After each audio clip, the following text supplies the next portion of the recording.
హరీష్ రావు ఇక ఆయన మీదన ఏలు కదపడానికి కూడా లేదు పాపం రేవంత్ రెడ్డికి. అనవసరపు రాజకీయం.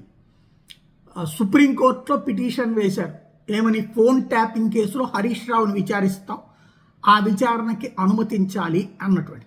ఎందుకంటే ఆయన ఎవరో ఆ మధ్యన కంప్లైంట్ ఇచ్చాడు అని చెప్పేసి. ఏమైనా ఆధారం సేకరించారా ఈలోపు? నిజంగా తెలివైన వాళ్ళు అయితే ఎవరైతే కంప్లైంట్ ఇచ్చాడో ఆ కంప్లైంట్ ఇచ్చినటువంటి ఆయన విచారణ కాదు కావాల్సింది, ఆయన చెప్పిన పాయింట్ల ఆధారంగా నిజంగా హరీష్ రావు ఏదైనా చేశారన్నది ఒక టెక్నికల్ ఎవిడెన్స్ ఒక్కటన్నా సంపాదించాలా, పట్టుకుని చూపించాలా. అప్పుడు సుప్రీంకోర్టును అడిగితే ఒక అర్థం ఉంటుంది.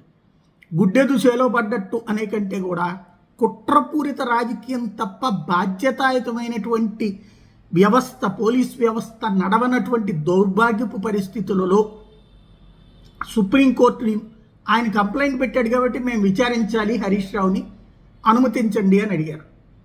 ఆయన కంప్లైంట్ పెట్టాడని విచారించడం ప్రారంభిస్తే దేశంలో అందరినీ విచారిస్తూనే ఉండాలి. విచారణకు అది కాదు కొలమానం.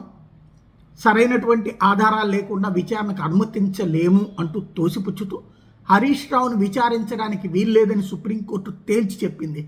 తద్వారా ఒక నిరంతర ప్రతీకార రాజకీయ కోణంలో ఇది ఒక బ్రేక్ రేవంత్కి.